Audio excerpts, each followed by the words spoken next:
महाभियोग की प्रक्रिया अनुच्छेद 61 बहुत ही इंपॉर्टेंट पॉइंट है ये आपका, ध्यान से समझने का प्रयास कीजिएगा इसको। अभी हमने थोड़ी देर पहले आपको पढ़ाया था कि महाभियोग सिर्फ राष्ट्रपति के खिलाफ ही आता है, किसी अन्य पदाधिकारी के खिलाफ नहीं आता है। आमतौर पर बाकी लोगों के लिए भी इस्तेमाल किया जाता है क्योंकि लोग ऐसा समझते हैं कि प्रक्रिया एक जैसी है।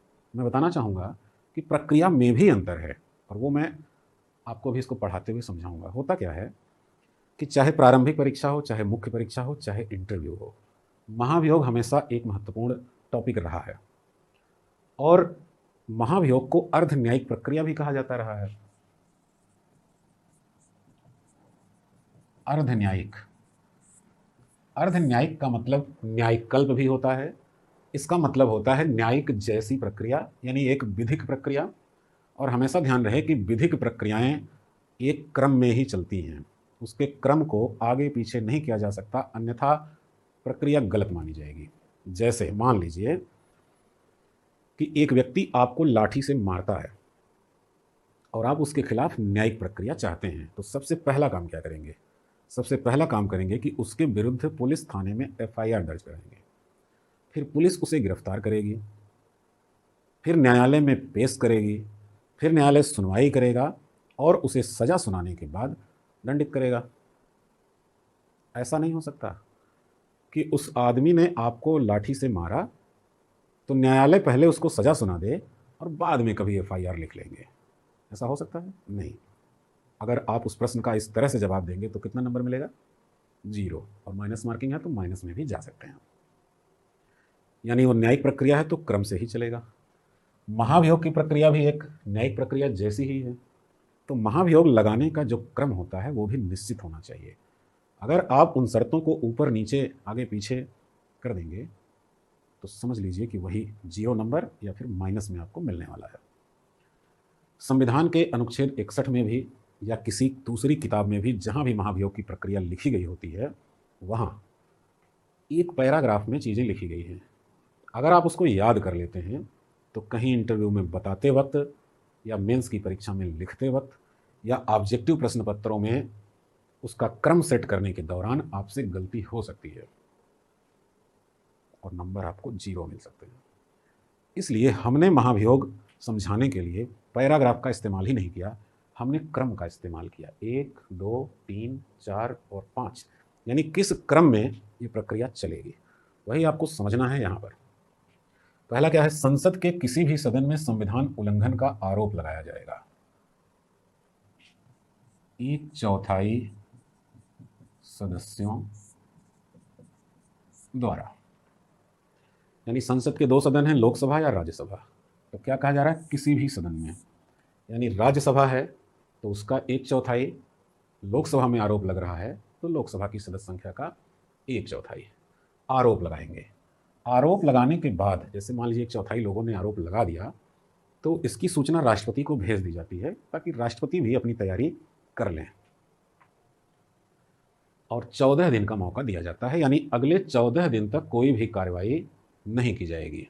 14 दिन के बाद जो भी दिन डिसाइड किया गया होगा उस सदन के द्वारा, उस सदन में वोटिंग कराई जाएगी। यानी कि जिस सदन में आरोप लगाया गया है उस सदन में वोटिंग होगी और यदि वह सदन 2/3 बहुमत से पास कर देता है तो प्रस्ताव को दूसरे सदन में भेज दिया जाएगा। जब ये दूसरे सदन में चला जाएगा, मान लीजिए कि राज्यसभा में प्रस्ताव रखा गया, 1/4 सदस्यों के द्वारा आरोप लगाया गया, 14 दिन बाद राज्यसभा में ही वोटिंग कराई जाएगी और राज्यसभा ने अपनी कुल सदस्य संख्या के 2/3 बहुमत से पास कर दिया तो ये आ जाएगा लोकसभा में। लोकसभा में जब आएगा तो अभी वोटिंग नहीं होगी, ध्यान रहे। लोकसभा में राष्ट्रपति को बुलाया जाएगा अपनी सफाई प्रस्तुत करने के लिए। यानी ये चौथा पॉइंट, दूसरे सदन में राष्ट्रपति को सफाई प्रस्तुत करने का अवसर दिया जाएगा। राष्ट्रपति आए चाहे ना आए, चाहे अपने प्रतिनिधि को भेजे, चाहे लिखित रूप में भेजे, निर्धारित समय और तिथि बीत जाने के बाद वहाँ भी मतदान करवाया जाएगा और यदि दूसरा सदन भी 2/3 बहुमत से प्रस्ताव पारित कर दे तो महाभियोग की प्रक्रिया पूर्ण मानी जाएगी और राष्ट्रपति पद से हट जाएगा। अब देखिए, सुनने में समझने में थोड़ा बड़ा लग रहा होगा लेकिन बिल्कुल आसान है। 2 सदन हैं, लोकसभा राज्यसभा। एक सदन में 1/4 सदस्यों द्वारा आरोप लगाया जाता है और 14 दिन बाद मतदान कराया जाता है, 2/3 से पास, उस सदन का काम खत्म। दूसरे सदन में आएगा, राष्ट्रपति सफाई प्रस्तुत करने के लिए राष्ट्रपति को बुलाया जाएगा, उसके बाद वहां भी मतदान करवाया जाएगा, 2/3 से पास, तो राष्ट्रपति खत्म। अब देखिए अंतर क्या है। सुप्रीम कोर्ट, हाई कोर्ट के न्यायाधीश, कैग, मुख्य निर्वाचन आयुक्त के लिए महाभियोग शब्द का इस्तेमाल क्यों नहीं किया जाता है, वो अंतर भी जान लीजिए। महाभियोग, अभियोग का अर्थ होता है मुकदमा, महाभियोग मतलब बड़ा मुकदमा, इसलिए इसको अर्ध न्यायिक कार्रवाई भी कहा जाता है। तो मुकदमे का रूप कैसे मिलता है, देखिए अंतर क्या है। पहला, संसद के किसी भी सदन में संविधान उल्लंघन का आरोप लगाया जाएगा 1/4 सदस्यों द्वारा। बाकी लोगों को हटाने के लिए जो आरोप लगता है उसमें 1/4 का प्रावधान नहीं है, उसमें वास्तव में किसी संख्या का प्रावधान नहीं है। एक परंपरा बनी हुई है कि कम से कम 50 सदस्य आरोप लगाएं। अभी जस्टिस दीपक मिश्रा के खिलाफ 50 सदस्यों ने आरोप लगाया था, उसके बाद भी हमारे राज्यसभा के सभापति ने उसको खारिज कर दिया और कार्रवाई नहीं कराई, यानी कि वो बाध्यता नहीं है। लेकिन यहाँ 1/4 सदस्यों को जुटाना पड़ेगा, जो कि बड़ा काम है। ये पहला अंतर हुआ बाकियों से, और राष्ट्रपति में पहला अंतर हुआ। दूसरा अंतर यह है कि साबित कदाचार या असमर्थता के आधार पर बाकी अन्य लोगों को हटाया जाता है। साबित कदाचार मतलब पद का दुरुपयोग करना, असमर्थ मतलब काम करने में सक्षम न रह जाना। तो कोई व्यक्ति अपना कार्य करने में सक्षम नहीं रह गया है, ये बड़ी बात है, या फिर भारत का राष्ट्रपति, जो कि एकमात्र ऐसा पदाधिकारी है जो संविधान की रक्षा करने की शपथ लेता है, खुद उसके द्वारा संविधान का उल्लंघन किया जाए, ये बड़ी बात है।